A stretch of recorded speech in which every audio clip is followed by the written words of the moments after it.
Hello అండి. నా పేరు మహతి. నేనిప్పుడు చెప్పే కథ బిందుమాధవి గారు రాసిన 'ముఖ చిత్రం'. భోజనం అయ్యి ఈజీ చైర్‌లో రిలాక్స్ అవుతున్న హేమచంద్ర ఫోన్ రింగ్‌కి లేచాడు. ఆ ఫోన్ మాట్లాడినప్పటి నుంచి సీరియస్‌గా ఆలోచిస్తున్నాడు.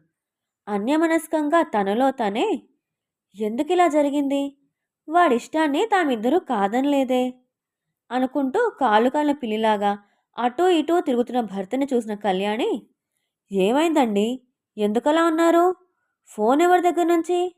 వాళ్ళేం మాట్లాడారేమిటి? అంతగా ఆందోళన పడుతున్నారు? అని అడిగింది. సాగర్ విడాకులకు అప్లై చేస్తాడట. ఇందాక సుబ్రహ్మణ్యం దగ్గర నుంచి వచ్చిన ఫోన్ సారాంశం అదే అన్నాడు. ఆయనకెలా తెలిసింది? అంది ముఖం అసహనంగా పెట్టి. సుబ్రహ్మణ్యం కొడుకు మనవాడు ఫ్రెండ్స్ కదా, వాడితో చెప్పాడట. అయినా వీడికేం తీపరం? కావాలని కోరి చేసుకున్నాడు కదా. జీవితం అంటే 4 రోజులు వేసుకుని నచ్చలేదని అవతల పారేసే షర్టు కాదు, అంత తేలికగా తీసుకునే విషయమూ కాదు. వాడు ఆ అమ్మాయిని మనకు చూపించి, ఈ అమ్మాయిని తప్ప ఇంకొకరిని చేసుకోను అని కరాఖండిగా చెప్పినప్పుడు 1కి 2 సార్లు ఆలోచించు.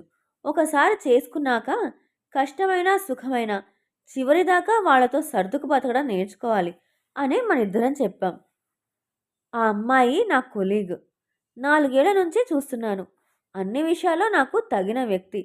తన వేషభాషలు, మాట, తీరు అన్నీ నాకు నచ్చాయి. అన్నిటికంటే ఎక్కువగా ఒకే లైన్ ఆఫ్ వర్క్‌లో ఉన్నాం. జీతాలు ఇంచుమించు ఒకటే. ఇద్దరం ఎన్నో విషయాలు షేర్ చేసుకోవచ్చు అని బోడి కబుర్లు చెప్పాడు. ఇప్పుడు అవన్నీ ఏమయ్యాయో? అయినా తల్లిదండ్రులం. ఇంత ముఖ్యమైన విషయం మనకి చెప్పకుండా ఎవరికో చెబితే వాళ్ళొచ్చి మనకి చెప్పడమేంటి? అన్నాడు ముఖాన గంటు పెట్టుకుని హేమచంద్ర. హేమచంద్రకి గత సంవత్సరం కళ్ళ ముందు రీల్లాగా తిరిగింది. ఒక సెలవు రోజు మధ్యాహ్నం, అమ్మా, నాన్నగారు, మీరిద్దరూ ఇలా కూర్చోండి, మీకొక ముఖ్యమైన విషయం చెప్పాలి. అమ్మ ఎప్పటినుంచో నా పెళ్లి గురించి కంగారు పడుతోంది. మా ఆఫీస్లో పనిచేసే అమ్మాయి, నా కొలీగ్ దివ్య, నాకు బాగా నచ్చింది. తనైతే అన్నీ నాలాగే ఆలోచిస్తుంది. అమ్మా, నువ్వు తన డ్రెస్సింగ్ చూస్తే అమ్మాయి అంటే ఇలా ఉండాలి అంటావు. అన్ని కోణాల్లోనూ తను నాకు బాగా మ్యాచ్ అయ్యే అమ్మాయి అని ఒక్కసారి ఆగి తల్లిదండ్రుల మొహాల్లోకి, వాళ్ళ హావభావాలు ఎలా ఉన్నాయో అని చూశాడు సాగర్. పెళ్ళి అనేది అట్ట మీద బొమ్మ చూసి చదవడానికి చేతిలోకి తీసుకునే పుస్తకం లాంటిది కాదు. పై పై విషయాలు చూసి నిర్ణయించుకునేది కాదు. నువ్వు 4 ఏళ్లు కలిసి పనిచేసినా, 5 ఏళ్లు పక్కపక్క ఇళ్లలో ఉన్నా వాళ్ళ గురించి పూర్తిగా తెలుసు అనుకోవటం భ్రమ. మన ఇంటికొచ్చి మనతో కలిసి బతకడం మొదలు పెడితే గాని వాళ్ళ అసలు స్వరూపం, స్వభావం మనకి తెలియవు.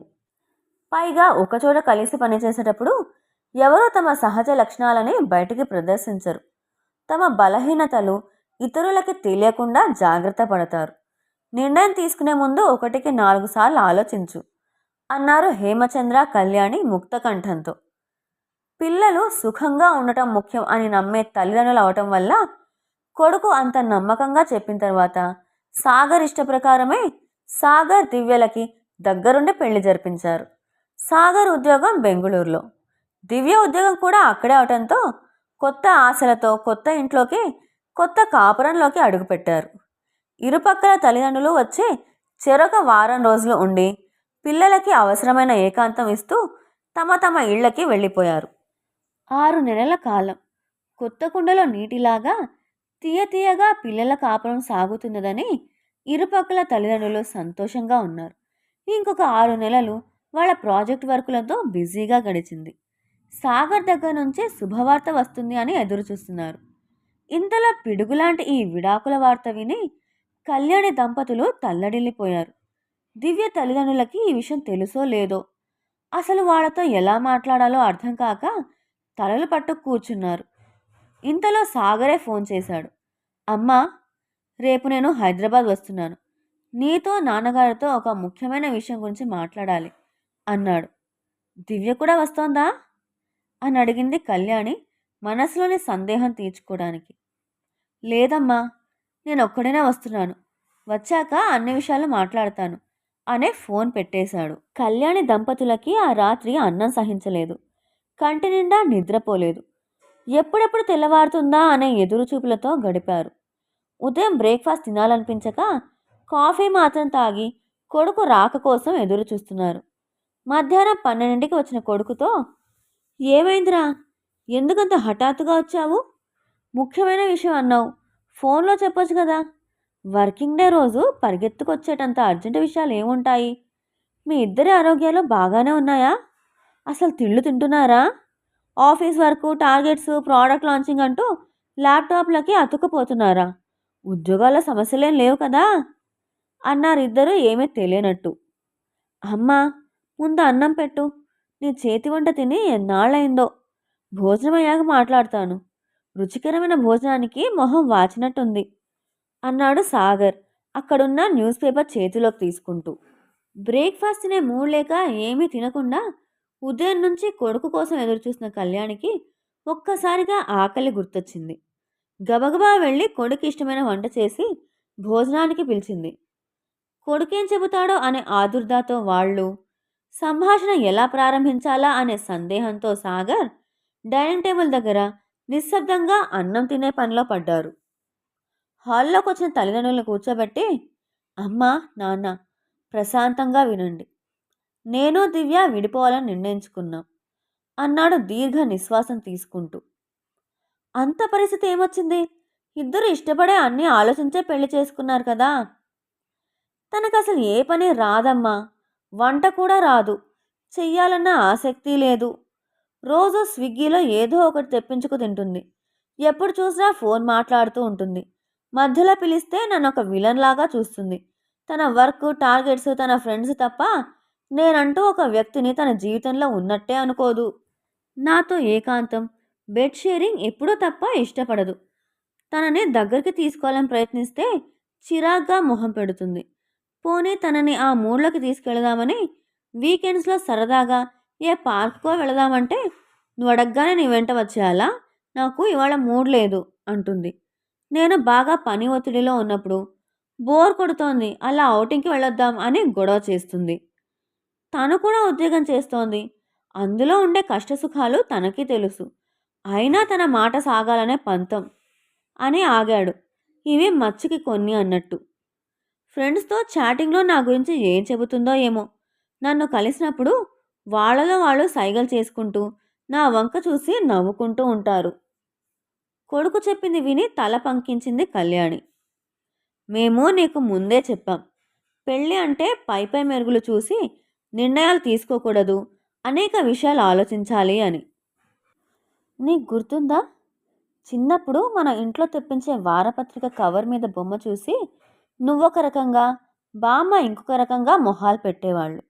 దేవుడి బొమ్మ వేస్తే ఆవిడ సంతోషపడేది. సినిమా హీరో హీరోయిన్ల బొమ్మ వేస్తే నీకు నచ్చేది. అందులో డాక్టర్ సలహాల దగ్గర నుంచి వంటలు, కథలు, సినిమా కబుర్లు, రాజకీయాలు, గ్రహబలము, పజిల్సు, ఇలా మీకిద్దరికీ ఇష్టమైన అంశాలు, నచ్చని శీర్షికలు కూడా ఉండేవి. పుస్తకం తెరిచి చదివితేనే కదా అన్నీ తెలుస్తాయి అనేదాన్ని. వైవాహిక జీవితం ఆ మాటకొస్తే ఎవరితోనైనా కొత్తగా ఏర్పడే పరిచయం ఒక పుస్తకం లాంటిదే. పుస్తకం అట్టను బట్టి ఎలా ఒక నిర్ణయానికి రాకూడదో, పై పై విషయాలు చూసి జీవితంలో ముఖ్యమైన సందర్భాల్లో త్వరపడి ఒక నిర్ణయానికి రాకూడదు అంది కళ్యాణి కొడుకు మొహంలో ఫీలింగ్స్ కోసం చూస్తూ. సాగర్ 2 నిమిషాలు ఏమీ మాట్లాడలేదు. ఏదో ఆలోచిస్తున్నట్లుగా తల వంచుకొని మౌనంగా కూర్చున్నాడు. తర్వాత తల ఎత్తి తల్లివైపు చూస్తూ, అమ్మా, నీకు నాన్నగారికి ఎప్పుడూ గొడవలు జరగలేదా? ఎలా మేనేజ్ చేసేవాళ్ళు? మీరిద్దరూ గొడవపడటం నేను చూడలేదు అన్నాడు.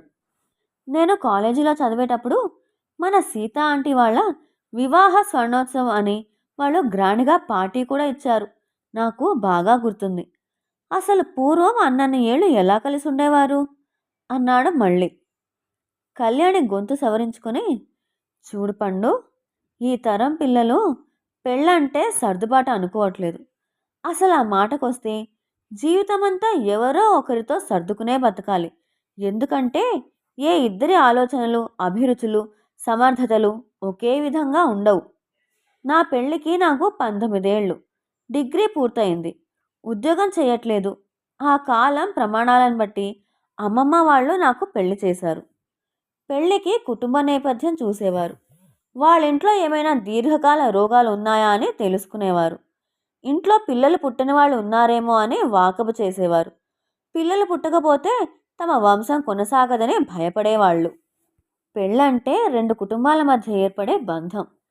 ఎలాంటి మానసిక శారీరక ఆరోగ్య సమస్యలున్నా ఒకరికి ఒకరు తోడుగా ఉండేవారు. డబ్బు సంపాదన, ఉద్యోగపు హోదాలకి తక్కువ ప్రాధాన్యం ఇచ్చేవారు.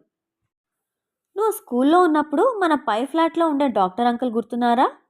నీకు తెలుసో తెలీదో, ఆ ఆంటీ పెద్దగా చదువుకోలేదు. అయినా అంకుల్ ఏ అభ్యంతరం లేకుండా ఆ ఆంటీని చేసుకున్నారు. ఇప్పటికీ వాళ్ళెంత ఆనందంగా కలిసి ఉంటున్నారో. ఈరోజు రాత్రి వాళ్ళ అమ్మాయి పెళ్ళి. వాళ్ళిద్దరి మధ్యలో చదువు లేకపోవడం అనేది ఒక సమస్యే కాలేదు. ఆ రోజుల్లో ఎక్కువగా తెలిసిన వాళ్ళు, బంధువులో, మిత్రులో సంబంధాలు చెబితే పెద్దలు కుదిర్చే వివాహాలే ఉండేవి. వధూవరులకి పూర్వపరిచయం ఉండేది కాదు. పెళ్ళయ్యాకే ఒకరి కుటుంబం గురించి ఇంకొకరు, వ్యక్తిగతంగా ఒకరి గురించి మరొకరు తెలుసుకునేవారు. ఆ క్రమంలో కొంతకాలం గడిచిపోయేది. కొత్తగా పరిచయమైన భాగస్వామిని మెప్పించటానికి, వాళ్ళ ఇంప్రెషన్ కొట్టేయటానికన్నమాట. ఇద్దరూ తాపత్రయపడేవాళ్ళు. వారిద్దరినే పెద్దలు గమనిస్తూ ఉండేవారు. ఎక్కడైనా కొంచెం పొరపచ్చాలు వచ్చే సూచనలు కనిపిస్తే సర్ది చెప్పి రాజీ కుదిర్చేవారు. పెళ్ళయ్యేటప్పటికీ నాకు వంట రాదు. మేము వేరు కాపురం పెట్టినప్పుడు తరచుగా కూర మార్చేయటం, పాలు పొంగ పెట్టేయటం చేసేదాన్ని. నాన్నగారు, "పోన్లే బంగారం, ఇదొక వెరైటీ అనుకో. ఇప్పుడేం లోపం జరిగిందో గుర్తు పెట్టుకుంటే రేపు అలా చేయకుండా ఉంటే సరి. కొన్నాళ్ళకి నీకే సరిగా చేయటం తెలుస్తుంది. అభ్యాసం కూసు విద్య" అన్నారు పెద్దలు. కొన్నాళ్ళయ్యాక ఇవన్నీ తలుచుకుంటే భలే సరదాగా ఉండి మనమే నవ్వుకుంటాం అనేవారు. ఎప్పుడూ విసుక్కోలేదు. మా అమ్మకి కానీ వాళ్ళ అమ్మకి కానీ చెప్పి ఎప్పుడూ నన్ను హేళన చేయలేదు. పెళ్ళైన కొన్నాళ్ల తర్వాత నేను ఉద్యోగంలో చేరాను. అప్పటికి నాకు ఇల్లు ఎలా నిర్వహించుకోవాలో తెలిసింది. ఈలోపు ఇంట్లోకి అన్నీ, నాకు పువ్వులు, చీరలతో సహా నాన్నగారే సమకూర్చేవారు. ఈ తరం ఆడపిల్లలు ఆర్థిక స్వాతంత్రం కావాలని ఉద్యోగాల్లో చేరాకనే పెళ్లి చేసుకుంటున్నారు. డ్రైవింగ్ నేర్చుకుని స్కూటరో కారో కొనుక్కుంటున్నారు. ఏ విషయానికి ఎవరి మీద ఆధారపడక్కర్లేదు. పెళ్లి నాటికే ఇరువురికి జీవితంలో ప్రతి విషయం మీద స్పష్టమైన అభిప్రాయాలు ఏర్పడుతున్నాయి. ఒక రకంగా ఆ అభిప్రాయాలు నిర్దిష్టంగా, నిక్కచ్చిగా ఉంటున్నాయి. అవసరమైనప్పుడు తమ అభిప్రాయాలు మార్చుకోవటానికి కానీ, సర్దుకుపోవటానికి కానీ ఇద్దరిలో ఎవరూ ఇష్టపడట్లేదు. కుటుంబ పద్ధతులు, వ్యక్తిగత అలవాట్లు, మనస్తత్వాలు ఏవి చూసుకోకుండా రూపం చూసి నచ్చిందని పెళ్ళిళ్ళు చేసుకుంటున్నారు. ఎవరు దేనికి రాజీ పడట్లేదు. ఒక రకంగా అది కూడా సమస్యలకి దారి తీస్తున్నదేమో అనిపిస్తోంది. జీవితం ఎక్కువ కాలం హాయిగా సాగాలంటే ముందు భార్యాభర్తలు ఇద్దరి మధ్య స్నేహం అనేది ముఖ్యం. ఇప్పుడు మీకు మీరు కుదుర్చుకుని చేసుకుంటున్న పెళ్ళిళ్ళలో ఇద్దరి మధ్య కాస్తైనా కొత్తదనం అంటూ ఉండట్లేదు. మెల్లగా స్నేహం ఏర్పడి ఒకరినొకరు అర్థం చేసుకోవటం అనే విషయానికి ఆస్కారం ఉండట్లేదు. వివాహ బంధంలోకి ప్రవేశించేటప్పటికే ఒకరినొకరు ఒరేయ్ ఒసై అని పిలుచుకునే చనువు ఉంటోంది. మితిమీరిన ఆ చనువు మీలో అనుబంధానికి బదులు లెక్కలేనితనాన్ని పెంచుతోంది. ఎవరో ఎవరి మీద డబ్బు కోసం ఆధారపడక్కర్లేదు. దానివల్ల ఎవరు ఎక్కువ, ఎవరు తక్కువ అనే ధోరణి పెరుగుతోంది. అక్కడి నుంచి మాట అనుకోవటం, కనీసం మర్యాదను కూడా వదిలేసి నోటికెంత వస్తే అంత తిట్టుకోవటం జరుగుతోంది. మా రోజుల్లో పెద్దవాళ్ళ ముందు కొన్ని మాటలు వాడకూడదు అనే సభ్యత పాటించేవాళ్ళం. అందుకే ఎంత కోపం వచ్చినా హద్దు దాటేవాళ్ళం కాదు. ఒకవేళ పరిస్థితి అదుపు తప్పుతోంది అని పెద్దలు గమనిస్తే అమ్మాయిని అలా సినిమాకి తీసుకెళ్ళమనో, ఇద్దరు కలిసి గుడికెళ్ళి రమ్మనో పంపించేవాళ్ళు. భర్తని ఎలా ఆకట్టుకోవాలో అమ్మాయికి చెప్పేవాళ్ళు. అమ్మాయిని ఎలా జాగ్రత్తగా చూసుకోవాలో అబ్బాయికి చెప్పేవాళ్ళు. ఒకసారి ఒకరిది పైచేయి అయితే ఇంకోసారి ఇంకొకరిదయ్యేది. అది లొంగుబాటుతనమనో, బానిసత్వమనో అనుకోకూడదు. పట్టు విడుపు తెలియటమే ముఖ్యం. మనిషి ఆవేశంగా ఉన్నప్పుడు మాటలు, చేతలు తప్పుదారిలో వెళతాయి. అందుకే కోపం తగ్గే వరకు కాస్త సంయమనంతో మౌనంగా ఉండి ఆ తర్వాత మాట్లాడుకుంటే అనర్థాలు జరగవు. అప్పటికే అవసరం అనిపిస్తే పెద్దవాళ్ళ సహాయం కోరవచ్చు. అలా బతికాం కనుకనే మా వైవాహిక జీవితం మరొకరి చేత వేలెత్తి చూపించుకోకుండా ఇన్నేళ్ళు నడిచింది. ఇప్పుడు మీ జీవితాలు చాలా సెల్ఫ్ సెంటర్డ్గా ఉంటున్నాయి. పెద్దలోనే కాదు, మూడో వ్యక్తి ప్రమేయం, జోక్యం మీరు ఇష్టపడట్లేదు. దివ్యకి ఏ పని రాదన్నావు, నీకు వచ్చా? ఆ అమ్మాయికి వంట చేత కాకపోవచ్చు, ఇల్లు నీట్గా అందంగా సర్దే నేర్పు ఉండొచ్చు. ఫోన్లో ఎక్కువసేపు మాట్లాడుతుండొచ్చు, కానీ ఫైనాన్షియల్ ప్లానింగ్ బాగా తెలిసి ఉండొచ్చు. తన బలం తెలిసిన చోట నువ్వు పొగడటం నేర్చుకోవాలి. బలహీనతను అర్థం చేసుకుని సర్దుకుపోగలగాలి. అలా ఆ అమ్మాయి మనసు గెలుచుకోవాలి. నీ విషయంలో ఆ అమ్మాయి అలాగే ఉండాలి. ఇద్దరిలో ఎవరి వల్ల తప్పు జరిగినా వేలెత్తి చూపించడం కాక వేలందించి ముందుకు సాగటం అలవాటు చేసుకోవాలి. మానవ సంబంధాలు అనేవి ఎంతో సున్నితమైన బంధాలు. చాలా జాగ్రత్తగా కాపాడుకోవాలి. ఆ విఘ్నత, నేర్పు ఉన్నవాళ్ళ జీవితాలు చిరకాలం బాగుంటాయి. ఇప్పుడు ఆవేశంలో విడిపోవాలనుకుంటున్నారు, సరే. ఇలాగే ఒంటరిగా ఎప్పటికీ బతకలేవు కదా.